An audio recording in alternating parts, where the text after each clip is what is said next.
warahmatullahi wabarakatuh. Waalaikumsalam warahmatullahi wabarakatuh.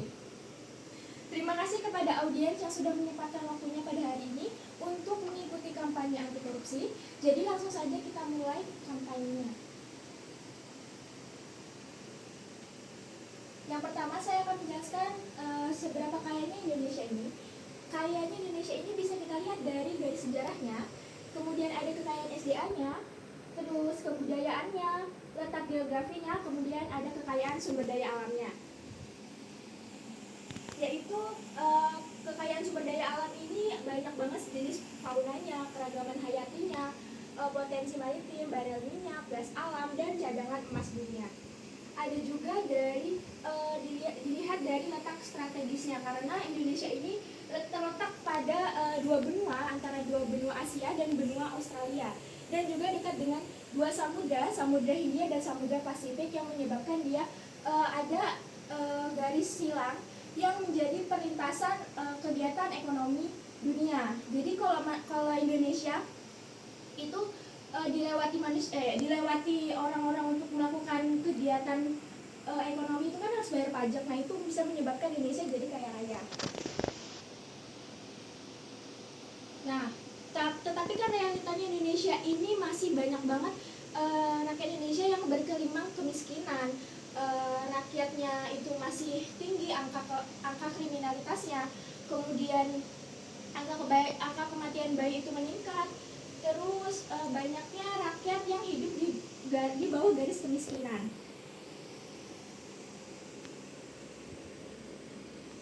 Kemudian apa sih yang terjadi jika Indonesia ini tidak dikorupsi? Yaitu anggaran negara digunakan secara optimal, pembangunan berjalan lebih merata, dan pendidikan dan kesehatan itu lebih berkualitas, serta kesejahteraan masyarakat meningkat, dan Indonesia akan menjadi negara yang maju. Kemudian selanjutnya yaitu definisi dari korupsi sendiri. Definisi dari korupsi sendiri itu yaitu berasal dari bahasa Latin yang artinya corruptio atau corruptus, yang berarti kebusukan, ketidakjujuran, menyimpang dari kesucian dan perbuatan tidak bermoral. Namun ada pengertian secara yuridisnya menurut Undang-Undang Nomor 31 Tahun 1999, JO Undang-Undang Nomor 20 Tahun 2001 memperkaya diri sendiri. Yang definisinya adalah korupsi adalah perbuatan melawan hukum yang bertujuan memperkaya diri sendiri atau orang lain atau korporasi atau merugikan keuangan negara. Kemudian ada delik-delik korupsi, yaitu ada 7, yaitu tindak pidana korupsi yang tadinya tuh ada bentuknya tuh ada 30, kemudian dirubah menjadi 7. Yaitu yang pertama ada merugikan keuangan negara, suap menyuap, penggelapan dalam jabatan, pemerasan, perbuatan curang, dan kebenturan dalam kepentingan, dan yang terakhir adalah gratifikasi. Contohnya itu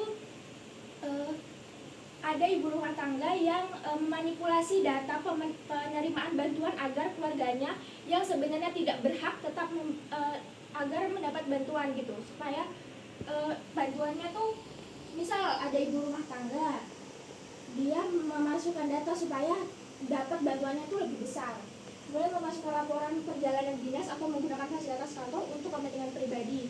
Jadi misal ada pegawai terus menggunakan fasilitas kantor seperti mobil untuk perjalanan keluarga, padahal itu kan nggak boleh ya menggunakan fasilitas kantor. Terus kalau menyontek saat ujian itu juga termasuk ke dalam korupsi. Terus selanjutnya faktor-faktor penyebab korupsi ada yang namanya Ghosn Theory. Yang pertama itu disebabkan oleh greed atau keserakahan, opportunity itu yaitu kesempatan, yang ketiga itu adanya needs, adanya kebutuhan, itu bisa menyebabkan korupsi, dan exposure, adanya pengungkapan.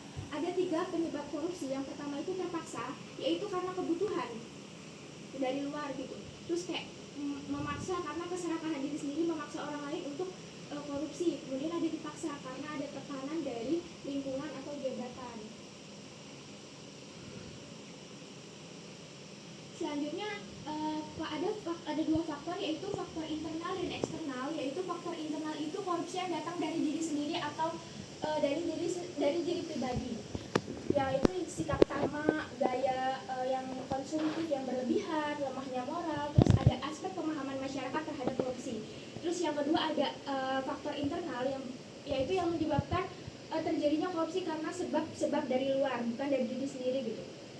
Ada 5 yaitu aspek sosial, aspek ekonomi, yaitu yang tadi ya masuknya ke dalam kebutuhan. Terus ada aspek politik, aspek hukum, dan aspek organisasi. Kemudian ada dampak masif dari korupsi. Yang pertama itu ada dampak masif secara langsung dan ada dampak secara tidak langsung. Kalau dampak secara langsung ini dirasakan akibat terjadinya korupsi.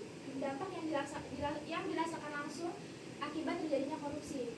Misalnya tuh kerugian keuangan negara. Uang negara itu berkurang karena diselewengkan. Terus yang kedua ada terhambatnya pembangunan kayak proyek jalan, jembatan, sekolah, dan rumah sakit menjadi terbengkalai atau berkualitas buruk. Yang ketiga ada menurunnya kualitas pelayanan publik, pelayanan kesehatan, pendidikan, dan administrasi menjadi tidak optimal. Terus yang keempat ada meningkatnya biaya ekonomi. Dampak meningkatnya biaya ekonomi ini masyarakat harus mengeluarkan biaya tambahan akibat praktik suap dan pungutan liar. Dan yang kedua ada dampak tidak langsungnya, yaitu dampak yang muncul jangka panjang dan mempengaruhi berbagai aspek kehidupan. Yang pertama itu ada meningkatnya kemiskinan, meningkatnya pengangguran. Yang ketiga itu kesenjangan sosial semakin melebar. Yang keempat menurunnya kualitas pendidikan. Yang kelima menurunnya kualitas kesehatan masyarakat. Yang keenam menurunnya kualitas kesehatan masyarakat. Yang keenam itu menurunnya kepercayaan masyarakat terhadap pemerintah. Dan menurunnya minat investasi dan pertumbuhan ekonomi, rusaknya moral dan budaya kejujuran dan masyarakat. Terus ada nilai anti korupsi, yaitu ada 9 integritas. Yang pertama itu jujur, jadi kita harus berani jujur mengungkapkan sesuatu sesuai dengan faktanya. Terus ada yang kedua itu ada peduli, yaitu kita nggak hanya peduli diri kita juga, tetapi memperdulikan orang lain. Terus yang ketiga ada mandiri, yaitu berani sendiri dan tidak bergantung kepada orang lain. Terus ada disiplin, menaati semua peraturan, misal kayak di kantor harus menaati semua peraturan itu masuk misal jam 7, absen jam 7, jangan dilebih-lebihin, jangan dikurang-kurangin. Terus ada tanggung jawab, berani bertanggung jawab atas semua perbuatan yang dilakukan, atas tindakan yang dilakukan. Terus habis itu yang selanjutnya ada kerja keras, mencapai tujuan melalui usaha yang halal dan sungguh-sungguh. Terus ada hidup sederhana. Hidup sederhana ini maksudnya hidupnya itu sesuai dengan porsinya masing-masing. Terus berani menolak tindakan korupsi. Terus yang ke-9 itu ada adil. Maksudnya adil memperlakukan semua orang secara sama gitu, secara rata tanpa memihak. Nah, ada tokoh-tokoh yang berintegritas. Di sini aku ngambil 2. Yang pertama itu ngambil 3. Yang pertama itu ada B.J. Habibie. Kenapa B.J. Habibie ini dikatakan sebagai tokoh yang berintegritas? Karena beliau ini dikenal jujur, sederhana, dan mengutamakan kepentingan bangsa. Terus mengabdikan ilmu pengetahuannya untuk kemajuan Indonesia.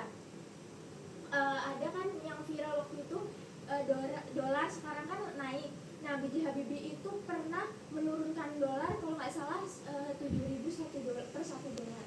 Terus yang patut dicontoh dari B.J. Habibie ini kerja keras dalam menuntut ilmu, terus mengutamakan kepentingan masyarakat di atas kepentingan pribadi, terus bertanggung jawab terhadap tugas dan amanah. Terus ada yang kedua yaitu tokohnya Nadiem Makarim. Kenapa Nadiem Makarim ini berintegritas? Karena mendorong inovasi dan perubahan dalam pendidikan, kemudian berupaya meningkatkan transparansi dan efisiensi dalam pelayanan publik. Terus kenapa beliau ini patut dicontoh? Karena berani melakukan perubahan positif, kreatif dalam menyelesaikan masalah, memiliki tanggung jawab terhadap kemajuan masyarakat. Terus tokoh selanjutnya itu yang berintegritas adalah Najwa Shihab. Kalian pasti sudah mengenal Najwa Shihab ya, di TV-TV. Nah, kenapa beliau ini sangat berintegritas? Karena konsisten dalam menyuarakan kebenaran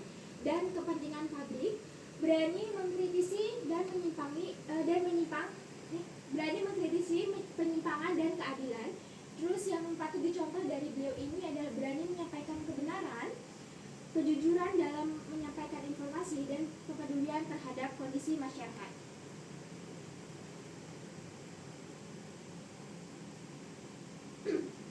Selanjutnya adalah upaya pemberantasan korupsi. Yang pertama itu ada jalur penal dan jalur non penal.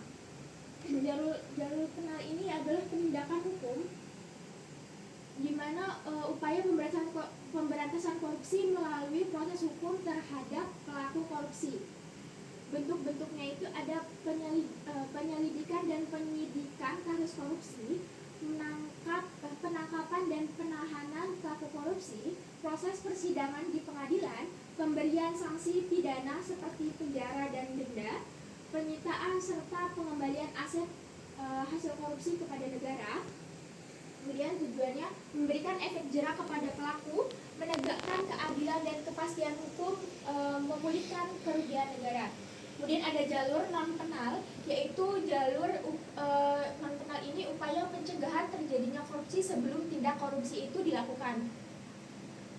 Jadi ini pencegahan ya, dimana yang pertama itu bentuknya ada pendidikan dan kampanye anti korupsi seperti sekarang yang sedang saya lakukan. Yang kedua itu penanaman nilai integritas sejak dini. Yang ketiga transparansi dan akuntabilitas dalam pengelolaan keuangan.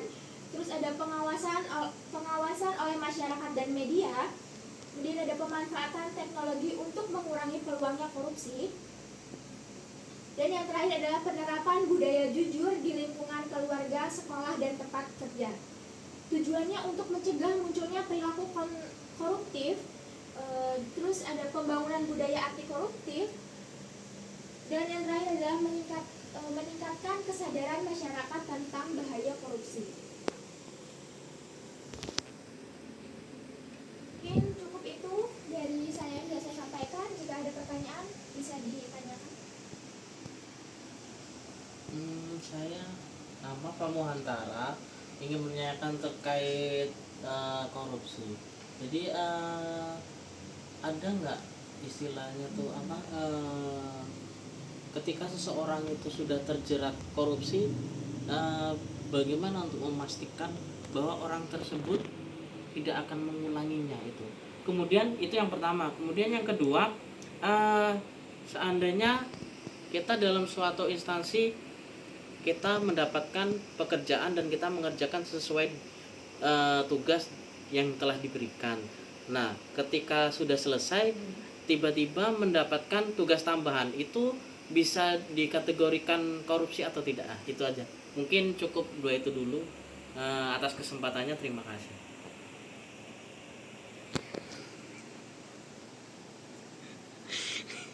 Ciao.